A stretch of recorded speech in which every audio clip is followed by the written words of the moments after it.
जय श्री राम दोस्तों, आज मैं हाजिर हूं आपके सामने सिंथेसिस ऑफ सेंटेंस को लेकर। इसके पिछले वाले वीडियो में हमने कंजक्शन के बारे में पढ़ा था, इंटरजेक्शन के बारे में पढ़ा था। वहां पर हमने समझा था सबऑर्डिनेट कंजक्शन के बारे में, कोऑर्डिनेट कंजक्शन के बारे में और कोरिलेटिव कंजक्शन के बारे में पढ़ा था।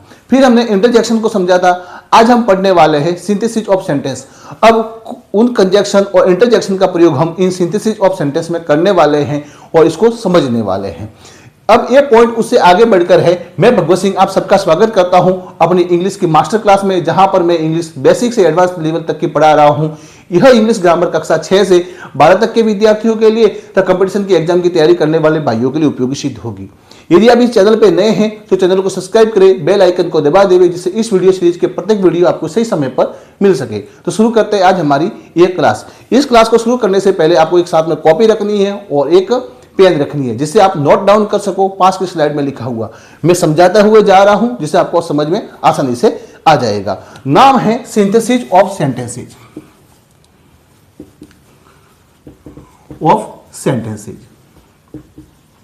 इसके नाम से स्पष्ट हो रहा है वाक्यों का संश्लेषण, वाक्य का संश्लेषण करना। परिभाषा देखिएगा, स्लाइड में लिखी हुई है। Synthesis of sentences is the process of combining two or more simple sentences into one sentence without changing the meaning. अर्थात टू और मोर सेंटेंसेज क्या करने हैं आपको? कंबाइनिंग करने हैं, मतलब आपको उन वाक्यों को क्या करना है? जोड़ना है। सिंपल भाषा में कहा जाए, दो या दो से अधिक वाक्यों को जोड़ना है और एक वाक्य बनाना है। क्या बनाना है? एक वाक्य का निर्माण करना है। इसे कहा जाएगा सिंथेसिस कहा जाएगा। पर दो या दो से अधिक वाक्यों को जोड़कर एक वाक्य बनाना है, परंतु साथ में ध्यान क्या रखना है? उसका मीनिंग चेंज नहीं होना चाहिए। मीनिंग में परिवर्तन, मीनिंग में चेंज नहीं होना चाहिए। इस बात को ध्यान रखना है। ठीक है सर। अब देखिएगा महेंद्र भाई और रुद्राक्ष भाई, हम इसको थोड़ा विशेष तरह से देखेंगे तो सामने बात क्या आएगी। अब सिंथेसिस ऑफ सेंटेंसेस को पढ़ेंगे तो सामने हिंदी में परिभाषा लिखी हुई है, उसको भी आप ध्यान से देखिएगा। सिंथेसिस वह प्रक्रिया है जिसमें दो या दो से अधिक साधारण वाक्यों को मिलाकर एक वाक्य बनाया जाता है, वो भी बिना अर्थ हुए। अब इसका प्रयोग हम कैसे करते हैं, उसके लिए हमको जानना पड़ेगा। सबसे पहले सेंटेंस को जानना पड़ेगा। सबसे पहले जानेंगे ये सेंटेंस, इसमें कौन से सेंटेंस को हम सिंथेसिस कर सकते हैं। इस प्रक्रिया में यहां पर मूलतः 3 सेंटेंसों का उपयोग किया जाता है। आप जानते होंगे सेंटेंस को 3 भागों में बांटा जाता है। एक तो सिंपल, एक होता है कंपाउंड, एक होता है कॉम्प्लेक्स। आप पास की स्लाइड में देख सकते होंगे, हम देखेंगे स्लाइड में, पास की स्लाइड में देखिएगा। सेंटेंसेस 3 प्रकार के हैं, सिंपल, कंपाउंड और कॉम्प्लेक्स। हम बारी बारी से सिंपल, कंपाउंड और कॉम्प्लेक्स सेंटेंसेस को समझते हैं, फिर उसको प्रत्येक सेंटेंस को बारी बारी से हम उसका सिंथेसिस करते हैं, जिससे हमको ये पूरा पॉइंट अच्छी तरह से समझ में आ जाएगा। सबसे पहले पॉइंट चालू करते हैं, सिंपल सेंटेंस क्या होता है वो समझते हैं।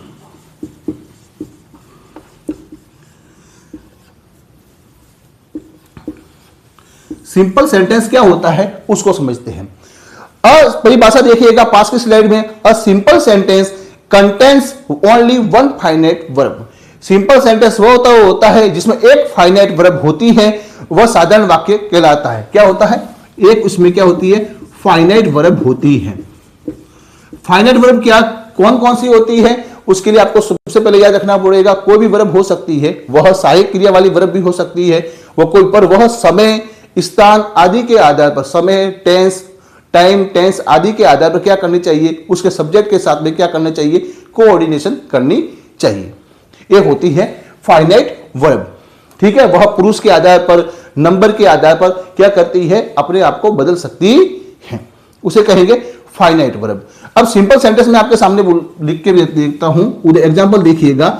लिखा हुआ है सेंटेंस, देखिएगा कैसे होते हैं ये। जैसे स्लाइड में लिखा हुआ है, ही रन्स फास्ट, वह तेज गति से दौड़ता है। आप देखिएगा ये जो रन की मीनिंग है, इसके साथ में एस लगा हुआ है। ये क्या कर रहा है? एस इसको ये जो इसका सब्जेक्ट लिखा हुआ है ही क्या इसका सब्जेक्ट, उसके साथ में क्या कर रही है, मैच खा रही है। एस और ई एस लगाकर ये बता रही है कि सब्जेक्ट क्या है, सिंगुलर है, तो इसे कहा जाएगा फाइनाइट वर्ब। आप समझ गए मेरी बात। जो ये रन्स का RUNS लिखा है, वास्तव में तो RUN होता है, ये एस लगाकर क्या बताई जा रही है इस वाक्य में कि यह जो इसका जो सब्जेक्ट है वो क्या है, सिंगुलर है। इस प्रकार जो बताता है उसको हम क्या कहेंगे, फाइनाइट वर्ब कहेंगे। वैसे ही दूसरा वाक्य देखिएगा, सी इज इंटेलिजेंट। अब जो यहां पे जो इज वर्ड है, इज क्या है, इज MR क्या है, सहायक क्रिया है, पर यहां पे इज वर्ड क्या बता रहा है, ये बता रहा है कि सी है, मतलब लड़की कौन है, लड़की कितनी है, एक ही है, वो बता रही। यदि यहां पे बहुत सारी लड़कियां होती तो आर लगा हुआ होता, तो हम इज को यहां पे क्या कहेंगे, फाइनाइट वर्ब कहेंगे। तो इसका मतलब वो हुआ साधारण वाक्य, वो हुआ जिसमें एक फाइनाइट वर्ब होती है। आप मेरी बात क्लियर हो गई, आपको समझ में आ गई होगी। अब मैं आपको समझाने वाला हूं कंपाउंड सेंटेंस क्या होता है। इसको मिटा देता हूं, अब पढ़ेंगे हम कंपाउंड सेंटेंस को अच्छी तरह से।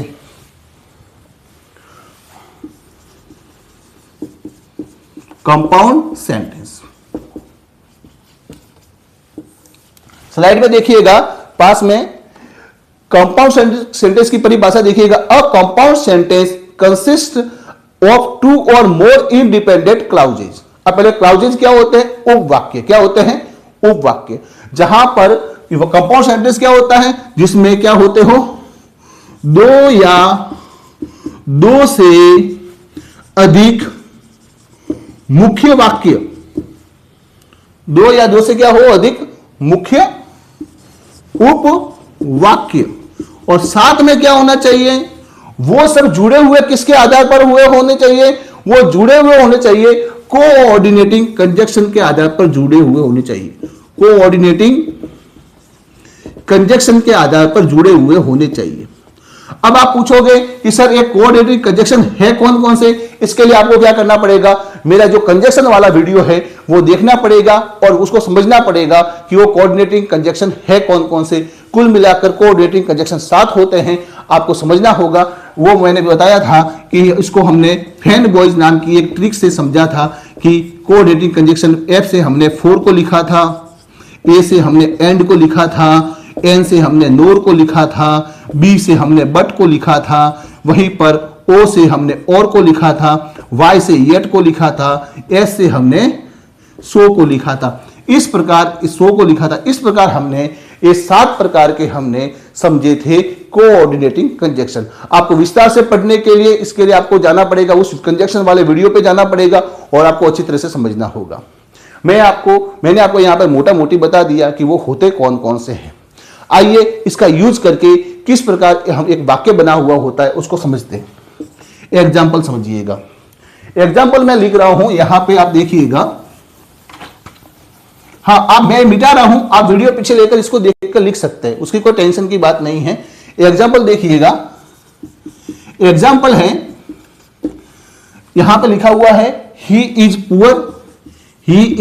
Poor but honest. वह गरीब है लेकिन ईमानदार है। इसके लिए हमको क्या करना पड़ेगा, लिख सकते हैं हम he is poor, he is honest. यह वाक्य पहले ऐसे बना हुआ था। कैसे बना हुआ था, ये 2 अलग अलग वाक्य थे, पर इन्होंने कंपाउंड सेंटेंस बनाने के लिए क्या किया, इस वाक्य को लिखा, इन दोनों को जोड़कर क्या किया, ये वाक्य बनाया। तो इन्होंने वाक्य बनाने के लिए इसमें क्या हो गया, he is poor but honest. ये बट का प्रयोग क्या होता है, ये होता है कॉन्ट्रास्ट की स्थिति में इसका प्रयोग करने वाला, विरोधाभास बताने के लिए बट का प्रयोग करते हैं। वह गरीब होते हुए भी ईमानदार है। ऐसे क्या कहा गया है, कंपाउंड सेंटेंस कहा गया है। वहीं पर आप दूसरा सेंटेंस देखिएगा,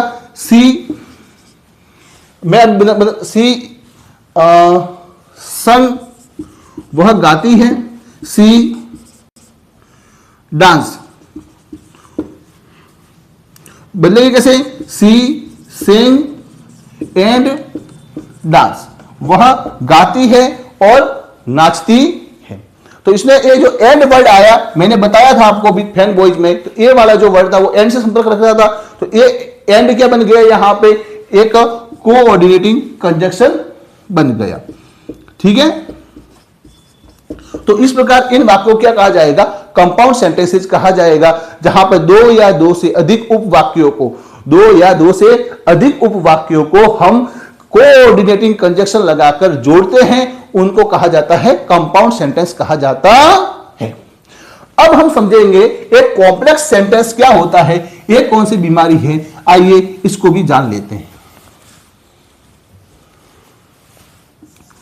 अब कॉम्प्लेक्स सेंटेंस होता है बेटा जी वे सेंटेंस, आप स्लाइड में देखिएगा, इसकी परिभाषा को समझिएगा। A complex sentence consist of one main clause.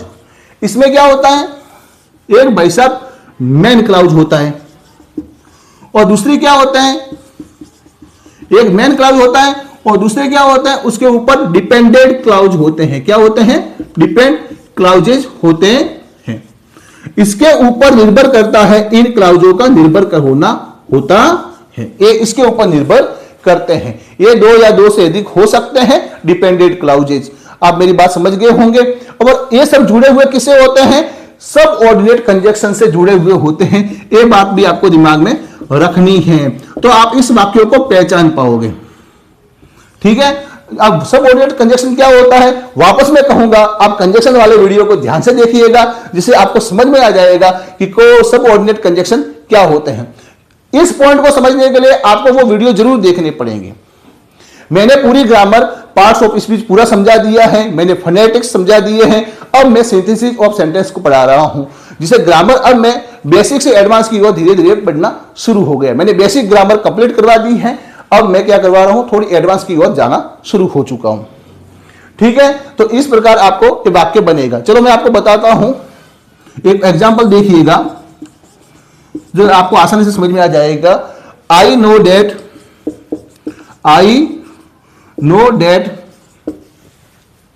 He is honest. मैं जानता हूं कि वह ईमानदार है। एक तो मैं जानता हूं, एक वाक्य बना, फर्स्ट वाक्य ये बना। दूसरा ही इज अनेस्ट, ये क्या कर रहा है, ये दूसरा वाक्य बना है।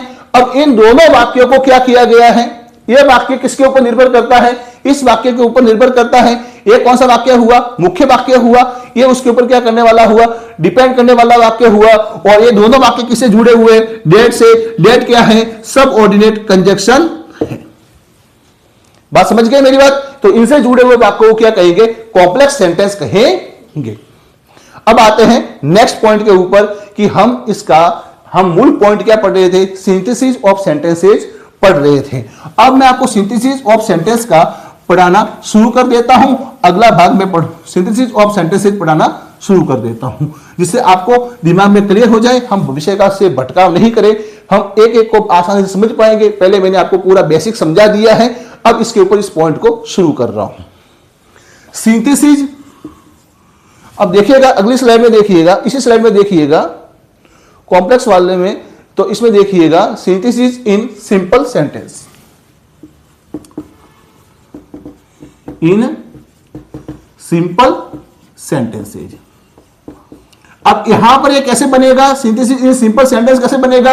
हाँ, हमने क्या पढ़ा था, सिंपल सेंटेंस क्या होते हैं, सिंपल सेंटेंस वो होते हैं जिसमें एक क्या होती है, फाइनाइट वर्ब होती है। चाहे दो या इसमें एक, आपको क्या करना है, आपको दो या दो से अधिक वाक्यों को जोड़ना तो है, पर ध्यान क्या रखना है, वहां पर फाइनाइट वर्ब हमेशा क्या आनी चाहिए, एक ही आनी चाहिए। फाइनाइट वर्ब कितनी होनी चाहिए, एक ही होनी चाहिए, और वो भी बिना अर्थ बदले, बिना मीनिंग चेंज, मतलब मीनिंग उस वाक्य का चेंज नहीं होना चाहिए। इस बात को आपको ध्यान रखना है, इसे को हम सिंथेसिस कहेंगे। यह मूल बात है, इस बात की आत्मा है। अब इसके रूल्स हैं, अब कोई वाक्य बनाने होंगे तो उसके रूल्स होंगे, तो हम एक रूल्स को समझते हैं।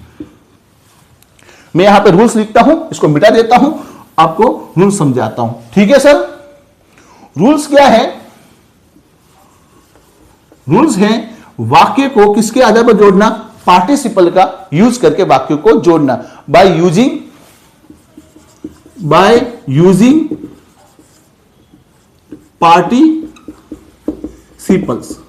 पार्टिसिपल्स का प्रयोग करके वाक्यों को जोड़ना। अब इसमें कौन कौन से पार्टिसिपल्स का यूज करेंगे, प्रेजेंट पार्टिसिपल का प्रयोग करेंगे,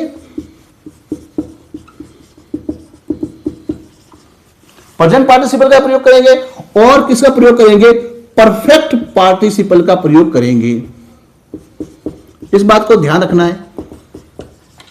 कौन कौन सा, प्रेजेंट पार्टिसिपल का प्रयोग करेंगे और परफेक्ट पार्टिसिपल का प्रयोग करेंगे। अब प्रेजेंट में पार्टिसिपल का प्रयोग कैसे करेंगे उसको ध्यान क्या रखना है आपको, वहां पर आपको लगाना है जो मेन वर्ब हो, वर्ब के साथ में आपको क्या लगानी है, आईएनजी का प्रयोग करना है।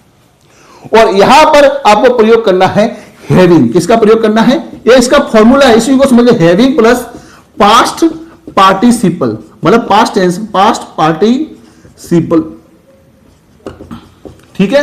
यहां पर हैविंग प्लस पास्ट पार्टिसिपल और यहां वर्ब प्लस आईएनजी का प्रयोग करना।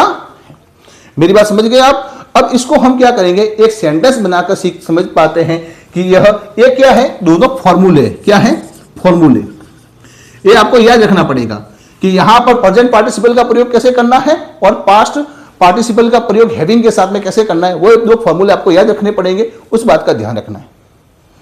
अब मैं आपको समझाऊंगा कि इसके उदाहरण से समझेंगे। मैं यहां मिटा देता हूं, इसका उदाहरण से समझेंगे प्रेजेंट पार्टिसिपल और पास्ट पार्टिसिपल का प्रयोग।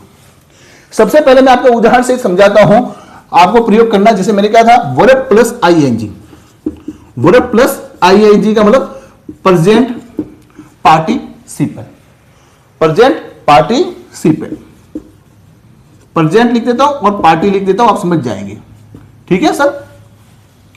उदाहरण दिया हुआ है, ही सा अ स्नेक, ही सा अ स्नेक, उसने एक सांप देखा, ही सा अ स्नेक। दूसरा उदाहरण है, दूसरा है सेंटेंस, ही रन अवे, ही रेन अवे, वह भाग गया। अब इन दोनों वाक्यों को मिलाकर हमको क्या करना है, एक वाक्य बनाना है। इन दोनों वाक्यों को मिलाकर एक वाक्य बनाना है, तो हम क्या करेंगे, इसमें मेन वर्ब क्या आई हुई है, सा। सा को पहले सेंटेंस की जो मेन वर्ब है उसको क्या कर दो, फर्स्ट फॉर्म में बना दो, सी बना दिया। क्योंकि हम क्या पढ़ रहे हैं, प्रेजेंट टेंस में क्या हो जाएगी, जो पास्ट टेंस की वर्ब क्या बन जाएगी, प्रेजेंट टेंस में बदल जाएगी, तो क्या हो जाएगा, सा का क्या बन जाएगा, सी बन जाएगा। और उसके सामने क्या लगाना था, आईएनजी। सीइंग अ स्नेक, एक सांप को देखकर, seeing a snake, he range away, he range away. मैंने अभी आपको कहा था यहां पर अपने को क्या करना है, पास्ट पार्टिसिपल का प्रयोग करना, ही रेंज, ही रेन अवे, ही रेन अवे। अब वहीं पर अपन जब दूसरे वाले से नियम था, जो ए तो था ए वाला और ए कौन सा है, बी वाला, इसको समझना। यहां पर क्या था, हमको हैविंग प्लस पास्ट पार्टिसिपल का प्रयोग करना था दूसरे नियम में, तो यानी कि ये कौन सा है, परफेक्ट पार्टिसिपल है। वो समझे मेरी बात। इसको अब सेट करते हैं वाक्य के अनुसार। वाक्य क्या लिखा हुआ है, ही फिनिश्ड हिज वर्क, ही फिनिश्ड हिज वर्क, उसने अपना काम पूरा कर दिया। He went home, he went home, उसने काम पूरा कर दिया और वह कहां चला गया, घर चला गया। अब इसको लिखने जाएंगे तो क्या लिखेंगे, हैविंग फिनिश्ड, क्या लिखेंगे, हैविंग फिनिश्ड हिज वर्क। हमको दो वाक्य जोड़कर एक वाक्य बना, पर कॉमा लगा दो, ही वेंट होम, वह घर गया। ठीक है, इस प्रकार इन वाक्यों को जोड़कर हमको क्या बनाना है, एक वाक्य, दो वाक्य, सिंपल सेंटेंस को हम दो साधारण वाक्यों को मिलाकर एक क्या बना सकते हैं, एक सिंथेसिस करके एक सेंटेंस बना सकते हैं। अगले नियम में आपको कल पढ़ाऊंगा। तब तक के लिए जय श्री राम, शुभ रात्रि।